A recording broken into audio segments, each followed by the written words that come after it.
Fala pessoal, sejam bem-vindos. Para quem acompanha a comunidade aí do canal, já sabe que o carro tá indo embora. Nosso xodózinho aqui, infelizmente, vai ter que ir embora. E então eu resolvi gravar um último vídeo, né? Perguntas e respostas sobre o carro. Tentar fazer um quadro um pouquinho novo aí, para vocês poderem acompanhar e não ficar aquela coisa maçante, porque a gente já tem um vídeo, né, falando sobre o carro. Então vamos começar aí com essas perguntas e respostas. Primeira pergunta que te fez comprar essa Megane.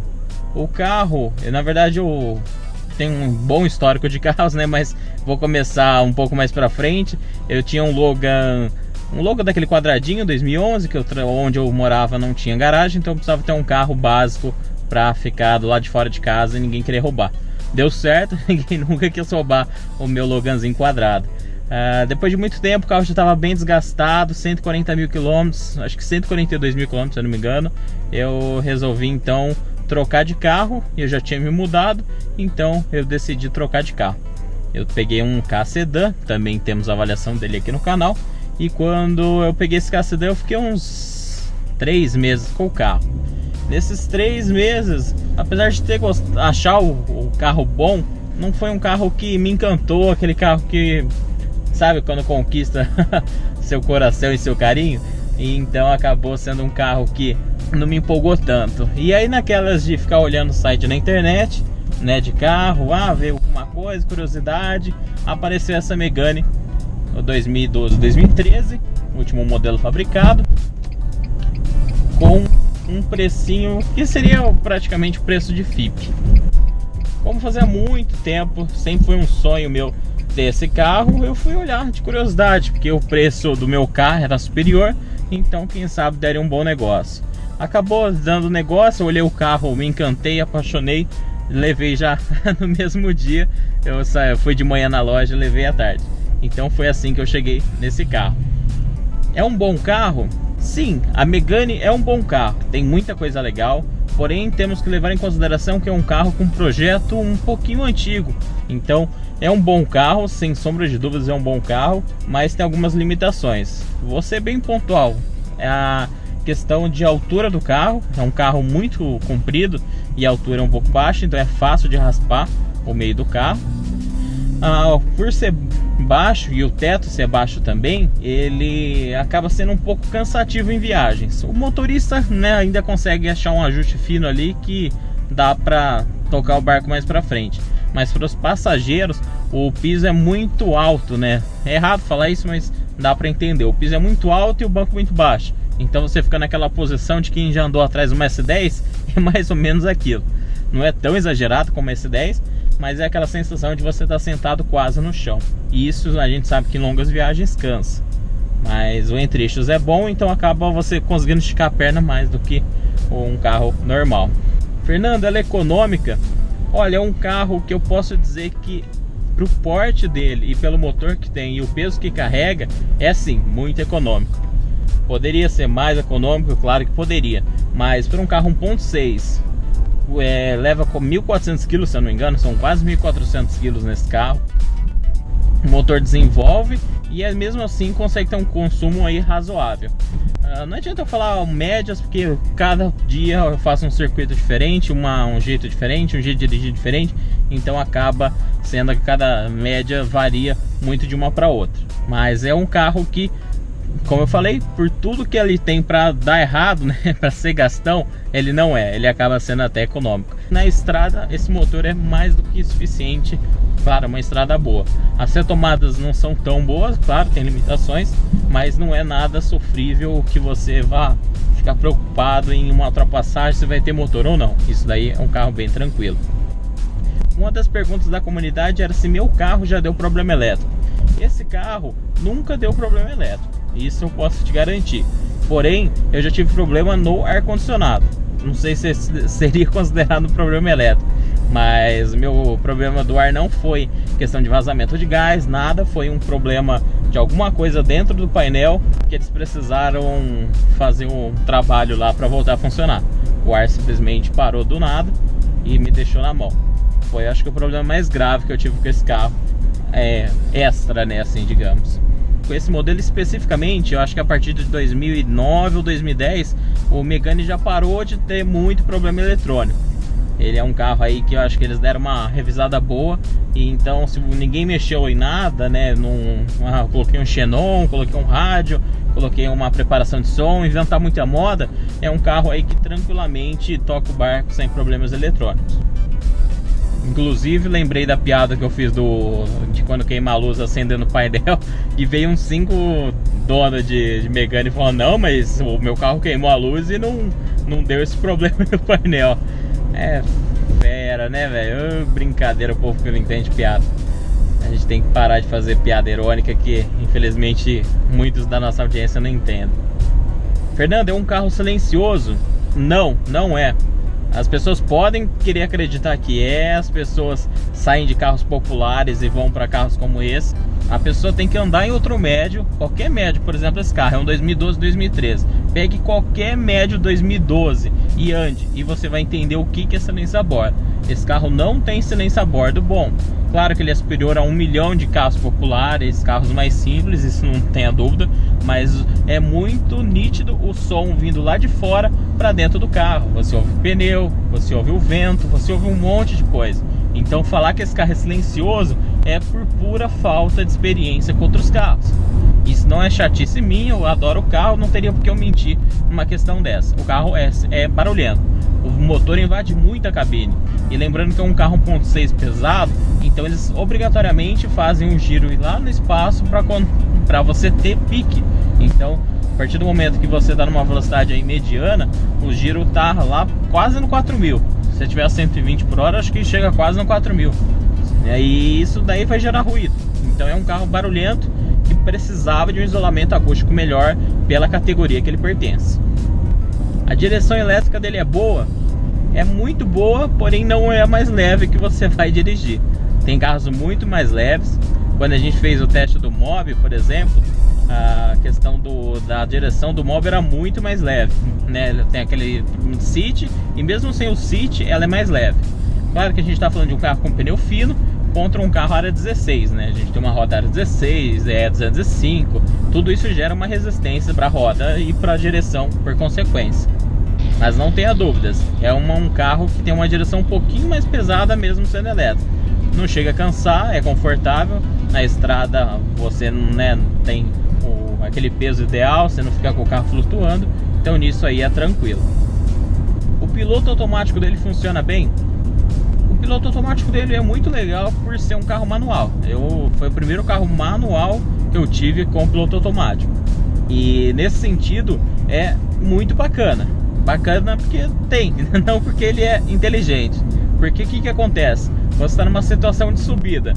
Coloquei lá 80 por hora. Primeiro que 80 por hora ele não tem, ele pula de 78 para 82. Eu acho que o mapeamento do motor não consegue manter o 80 por hora. Então eles acabaram jogando para cima ou para baixo. Você colocou uma velocidade. Na descida, obviamente, o carro não segura. E na subida, o carro se empolga. Ele vê que caiu a velocidade, ele acelera. Só que quando ele chega na velocidade que você quer, os 80 por hora, por exemplo, ele não vai parar, ele continua. Porque ele fala, pô, se eu soltar aqui, o carro vai voltar. Ele não consegue ter aquele mapeamento para jogar pouquinho combustível para ir mantendo. Você sente ele, sabe, dando aquele jogada de combustível. Então ele injeta. Então você, dependendo da velocidade que você coloca no piloto, é incômodo, porque ele vai tentar manter um 100 mesmo no plano, e você sente o carro injetando e parando, injetando, parando, injetando, parando. Então isso é um pouco incômodo, mas não tem do que reclamar. Não ter é muito pior. Eu uso demais o piloto automático, desde a cidade até na rodovia, e não vejo problema algum, né, nesse uso do dia a dia. É só tomar cuidado para não confiar 100%. Lembrando que ele tem tanto piloto automático quanto limitador. Eu uso muito pouco limitador. Eu gosto de usar mais nas marginais lá de São Paulo, porque é uma garantia de que eu não vou passar ali da velocidade. Mas do mesmo jeito, se eu tiver numa descida e a velocidade passar, ele não segura, né? Não tem milagre que faça o carro segurar, porque o freio não ajuda, né? Não tem nada do carro que ajude. Ele simplesmente está na banguela, ele vai. Qual o principal problema do seu carro, Fernando? Se eu puder falar alguma coisa que a Megane é ruim, é a suspensão, principalmente a dianteira. esse carro não tem resistência alguma de suspensão.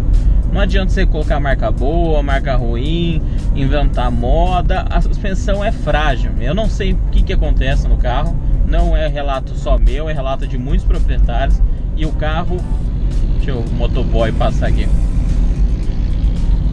E o carro dá muito problema de suspensão. Para vocês terem ideia, eu estou no segundo jogo de suspensão dianteira. Ou seja, é um carro que infelizmente não aguenta o nosso asfalto ruim. Como vocês estão vendo, eu estou andando em asfaltos bons ainda, né? Mas quando você começa para bairro, asfalto ruim, tal, o carro simplesmente não aguenta. Quanto você pagou no seu carro? Bom, essa Megane eu vi, ela dava preço de FIP, na época era 32,5, e eu fechei ela por 31 mil. Fui revender agora, o carro tá, claro, mais rodado, tem alguns pontos de funilaria que precisam ser feitos, e tudo isso gerou um custo de troca, né, que a gente pode dizer, bem elevado. Eu tentei em outro momento vender o carro particular, eu tava com outros planos, então acabei resolvendo vender. Simplesmente não acha comprador. O carro na época tava com 95 mil quilômetros e, para não falar zero, apareceram dois interessados. Um era uma loja e um era um particular de uma cidade nos Cafundó de Judas e queria pagar 22 mil no carro. Então, o mercado da Megane é péssimo, não tem mercado. Eu já estou falando de Sudeste, estou falando de Campinas e região de São Paulo. E o carro não tem procura no perfil, né, do meu, que é uma quilometragem na época 95 mil e agora está com 120 mil. Então é um carro difícil. Então se você vai comprar, tem que negociar muito bem. Então não adianta a gente fala, pô, vou valorizar meu carro, não vou vender. Se você não der aquela margem ali para perder, você não vende o carro. Ah, Fernando, mas eu conheço um cara que é amigo de outro, que é parente do tio da prima do padeiro lá da esquina, e ele falou que vendeu FIP em 2 dias. Pode acontecer? Claro que pode, mas não é uma coisa que vai ser padrão. O mercado da Megane é muito ruim. O custo-benefício vale a pena? Sem dúvidas vale. É um carro com custo-benefício fantástico. A gente tá falando de um carro de 30 mil aí, dá pra você achar no mercado de usado por 28, 27 se apertar. E é um carro que tem basicamente tudo. A gente tá falando de um carro com piloto automático, sensor de chuva, sensor de iluminação, né, sensor do farol, que mais? Ar digital, rádio original, apesar de ser um rádio sem entrada USB, né, já um pouco ultrapassado. A gente tem a chave cartão. Além da chave cartão, a gente tem o botão de start, né, que é um charminho aí pro carro. Temos um computador de bordo completo. Então a gente está falando de um carro super completo, direção elétrica, piloto automático, computador de bordo, display ali no painel, com rádio integrado, ar digital, tudo que você espera do carro ele tem. Então, nesse sentido, eu acho que o custo-benefício é fantástico. Nesse preço você compra carros populares 1.0. Se você chegar um pouquinho de ano, você vai achar, né, praticamente no mesmo ano, você vai no máximo achar um sedanzinho aí 1.6 bem mais rodado, ou mesmo 1.0, 1.4. Não dá pra fugir muito disso. Então o custo-benefício dele é fantástico. É aquele carro que você olha, bate o olho no carro e bate o olho no preço e fala, pô, é o negócio da China. Ele e o 408, né? São dois carros nessa faixa de 30 mil aí, muito procurado. Fernando, como que é a questão de barulhos internos? Esse é um carro, infelizmente, um pouco frágil nesse sentido. Eu sempre tive que fazer um tratamento de som. Toda hora tem que apertar uma coisa, toda hora você tem que, né, abre, desmonta, coloca uma espuma, coloca um óleo, coloca alguma coisa. O tempo todo você precisa cuidar disso. É um carro que infelizmente não tem resistência de barulho interno. Um dos problemas mais chatos desse carro é, sem dúvidas, a questão da embreagem. Ela é uma embreagem que de funcionamento é boa, não é pesada, não é assim cansativa, dá para usar tranquilamente. O ponto mais crítico é que ela range. Ela tem aquele problema de ranger, sabe? De ficar fazendo um barulhinho chato. quando você está utilizando. Com o tempo, ela passa do Ranger, porque o Ranger você ainda resolve com uma graxa branca, um WD, ainda dá para dar uma trabalhada. Mas ele tem uma peça que é como se fosse uma haste que prende no pedal. Essa haste ela vai começando a ficar folgada, então quando você solta o pedal, ela estrala.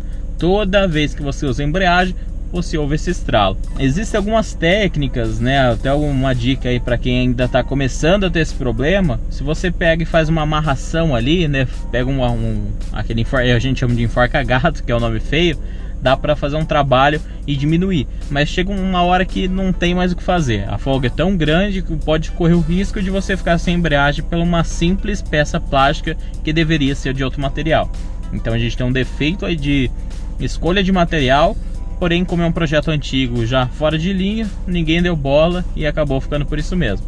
A solução, trocar o pedal inteiro da embreagem, que custa um absurdo, e não é uma peça aí que você vai achar em qualquer esquina.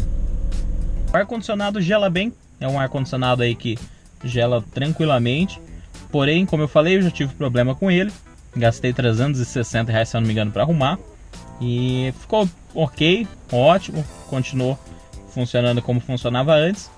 Foi um gasto, eu achei até razoável, não achei caro para uma manutenção como essa, mas é uma coisa que a gente não espera acontecer, e infelizmente aconteceu. O rádio é muito simples, como eu já falei também, não tem entrada USB. Entrada auxiliar você teria que comprar e adaptar, porque não vem original do carro, não tem nem onde encaixar ela, você teria que fazer aí uma gambiarra por conta própria. Os retrovisores são um pouco pequenos, mas é questão de costume, acostumando, né, utilizando no dia a dia, acaba se tornando tranquilo. E aqui do lado esquerdo a gente tem um ajuste dele, num local muito fácil, isso eu gostei. Você está você tá aqui, você quer ajustar, a mão tá bem pertinho. É um volante confortável, porém ele acaba gastando. Aqui já está bem lisinho, então teria que fazer aí uma troca de todo esse couro do volante. Mas é um volante que eu pessoalmente acho bonito, pro estilo do carro, não é muito moderno, mas para a época eu acho bonito. Tem os botões dos comandos aqui embaixo, uma pegada legal, bastante, né, posição aí bem confortável. Em questão de acabamento, o acabamento é até consideravelmente bom. A gente tem toda essa região superior ali macia, é um material macio, uma área emborrachada. Porém aqui a gente já tem um plasticão, e aqui o console central inteiro é plástico. Então mesmo ele tendo material macio, ele passa uma impressão de um pouquinho exagero, né, de plásticos. Então nisso daí é bom a gente ficar atento. Esse painel central é exageradamente barulhento. Vou fazer um barulho aqui, ó, vou ver se vocês ouvem. Isso no dia a dia é um barulho atrás do outro, então incomoda muito, é um saco e não tem o que fazer, porque é toda uma capa, por baixo não tem apoio, não tem nada que possa ser feito para diminuir esse barulho. A suspensão tem um conforto muito bacana, eu acho um dos destaques desse carro é a suspensão. Ela é confortável, ela é macia, e nem por isso o carro é mamão. Ela segura bem o carro tem um contato com o chão muito bom. A estabilidade dele assim não tem do que reclamar, realmente é um carro com uma estabilidade bem bacana. Outra coisa legal desse carro é que com carga máxima ele ainda assim mantém uma altura legal. Ele não é aquele tipo de carro que você fica bem socado, sabe, com a suspensão traseira bem lá embaixo quando você enche de carga. Ele não, o ajuste da suspensão traseira é bem feitinho e acaba não prejudicando nesse sentido.